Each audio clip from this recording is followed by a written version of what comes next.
Dari Kanjeng Jimat ini masih keturunan keberapa atau generasi keberapa gitu Pak Agus, bisa dijelaskan ke mitra Dian TV? Kalau saya sendiri ini menurut cerita orang tua, menurut urutan dari silsilah keluarga saya keturunan ke-6 dari beliau. Ke-6.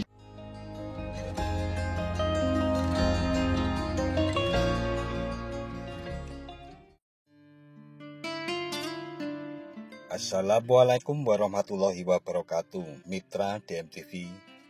Menurut babat Pacitan dan sebuah babat yang diterbitkan di Pusaka Jawi pada masa Demak Paruh pertama abad ke-16, wilayah Pacitan merupakan bagian dari Ponorogo.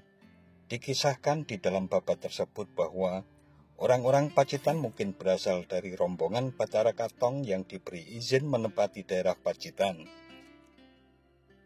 Daerah tersebut pada masa itu merupakan wilayah tak berpenghuni dan ditutupi oleh hutan belantara. Lebih lanjut dikisahkan bahwa orang-orang pertama yang disebut sebagai pembuka hutan atau pembabat alas bernama Kiai Siti Geseng, Kiai Ampak Boyo, Menak Sopal, dan Syekh Maulana Maghribi.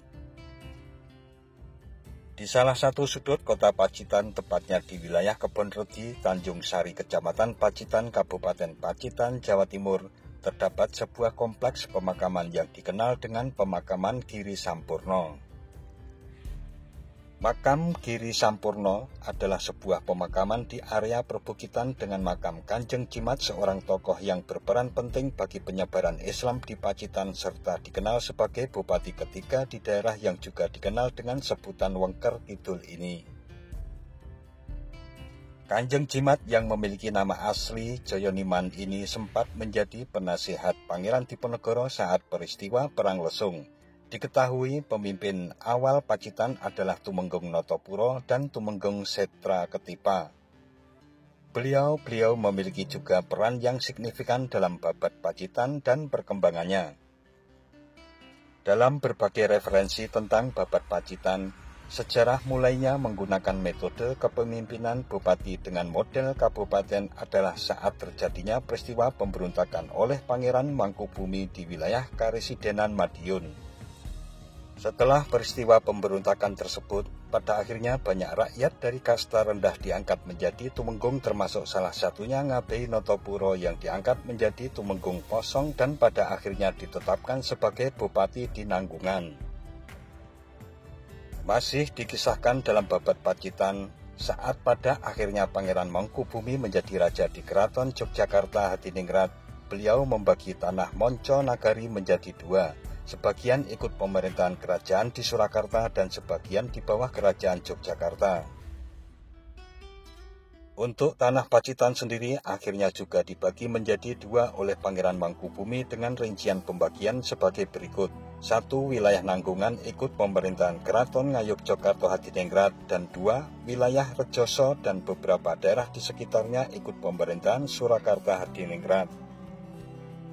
Di dalam babat Pacitan diceritakan bahwa Raden Ngabei Notopuro dari Rejoso yang pada waktu itu merupakan wilayah Kesultanan Keraton Surakarta, pada akhirnya diangkat menjadi tumenggung oleh Kanjeng Pangeran Surakarta di Pacitan dan menjadi pemimpin atau bupati pertama Pacitan dalam sejarah Pacitan setelah menggunakan sistem pemerintahan yang baru, tepatnya tahun 1750 hingga 1757.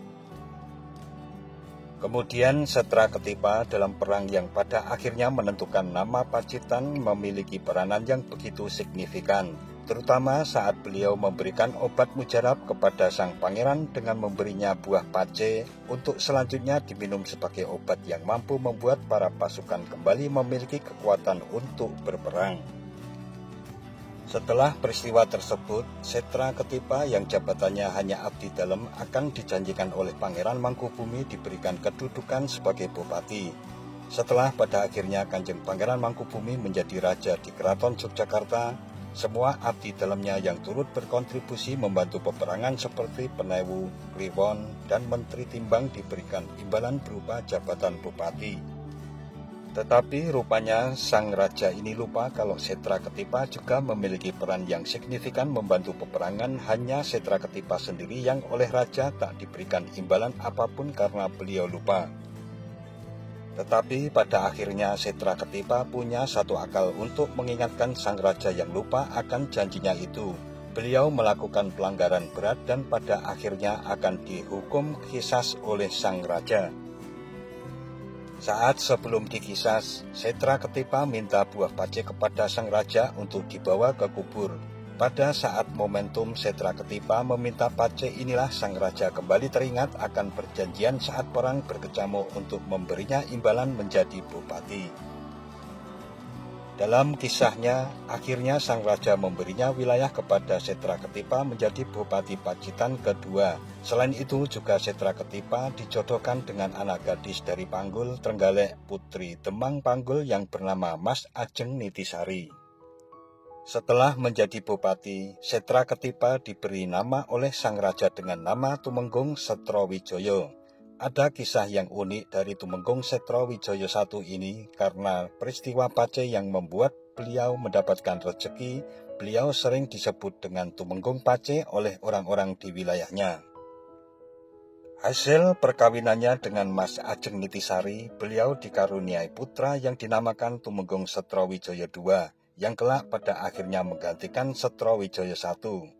Dikisahkan pula saat Tumenggung Setrowijoyo II memimpin, beliau sering sakit-sakitan dan untuk urusan administrasi pemerintahan, beliau ini tidak terlalu piawai, sehingga pada akhirnya Tumenggung Setrowijoyo II digantikan oleh seorang yang bernama Kiai Jayaniman. Nah, mitra DNTV, saat ini kita tengah bersama dengan Pak Agus selaku juru pelihara sekaligus masih keturunan dari Kanjeng Jimat. Ini selamat pagi Pak Agus. Selamat pagi. Kita dari mitra DNTV Pak Agus ingin sedikit mendapat pencerahan tentang tempat ini sebagai tempat peristirahatan terakhir dari Kanjeng Jimat ini.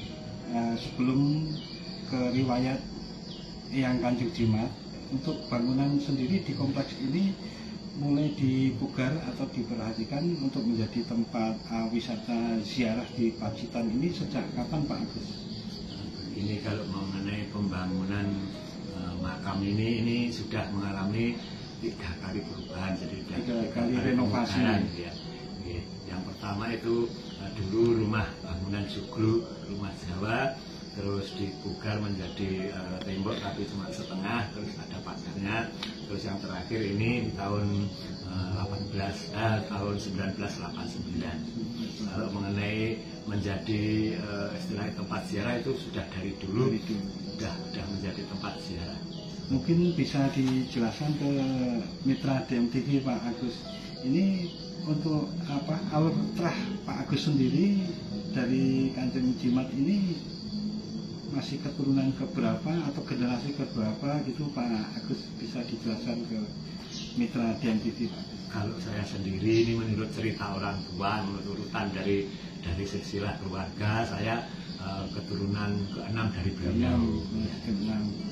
Kemudian untuk yang Kanjeng Jimat sendiri ini historisnya ataupun riwayatnya bisa diceritakan singkat atau mungkin asal usulnya, kemudian kiprahnya di Kabupaten Pacitan ini khususnya, monggo Pak.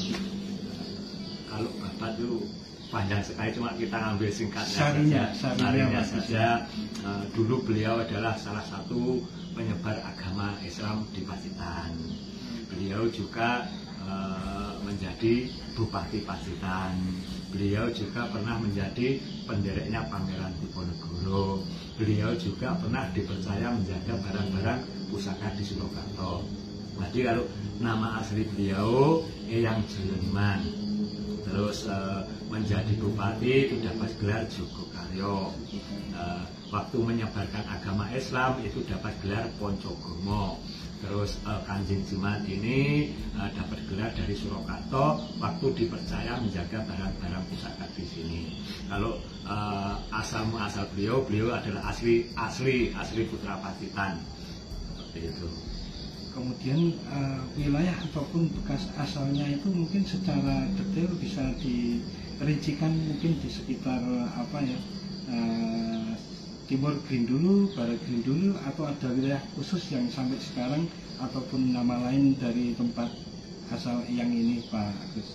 Kalau asal beliau sebelum menjadi bupati itu dulu bertempat di sebelah timur Sungai Grindulu. Itu sekarang ada masjid yang namanya masjid di Sarjenangun. Sekarang ada pondoknya Nahdlatul Suban, menjadi pondok Nahdlatul Suban. Setelah beliau menjabat itu bertempat di kabupaten.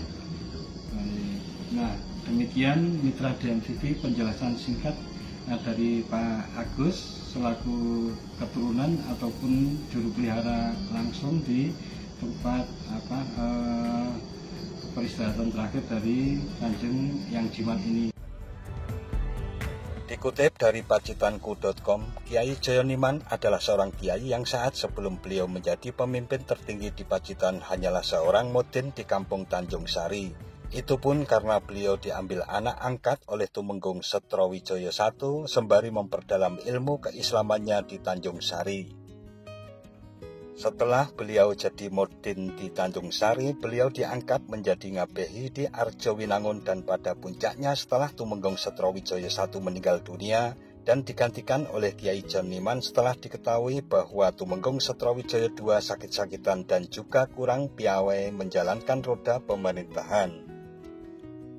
Saat Kiai Joyoniman menjadi Tumenggung, beliau berganti nama menjadi Tumenggung Joyokaryo I. Kiai Joyoniman atau Kanjeng Jimat dalam sejarahnya adalah keturunan ke-12 Ki Ageng Buwono Keling yang berkuasa sejak 1840 dengan silsilah sebagai berikut: Ki Ageng Buwono Keling agama Buddha, Ki Ageng Purbengkara agama Buddha, Ki Ageng Jati Gumelar agama Buddha, Ki Ageng Sambi Gumelar agama Buddha, Ki Ageng Puring Toyo agama Islam, Ki Ageng Mendole agama Islam, Ki Ageng Puring Bairakas agama Islam, Ki Ageng Sanudin agama Islam, Ki Ageng Sabarudin agama Islam, Ki Ageng Rajudin agama Islam, Ki Ageng Joyonudin agama Islam, dan Ki Ageng Joyoniman agama Islam. Kiai Joyoniman memiliki beberapa cerita yang menguatkan strategi kepemimpinan beliau, seperti tentang kekuatan lobinya saat pada waktu itu Belanda menguasai tanah Pacitan untuk dijadikan kebun. Juga beberapa anaknya yang mewariskan jiwa kepemimpinan beliau seperti Tumenggung Jogonagoro dan Tumenggung Jogokaryo II yang merupakan anak-anak kandung dari Kiai Joyoniman. Mengutip situs resmi pemerintah Kabupaten Pacitan, Kanjeng Jimat merupakan bupati yang memimpin Pacitan antara tahun 1812 hingga 1826.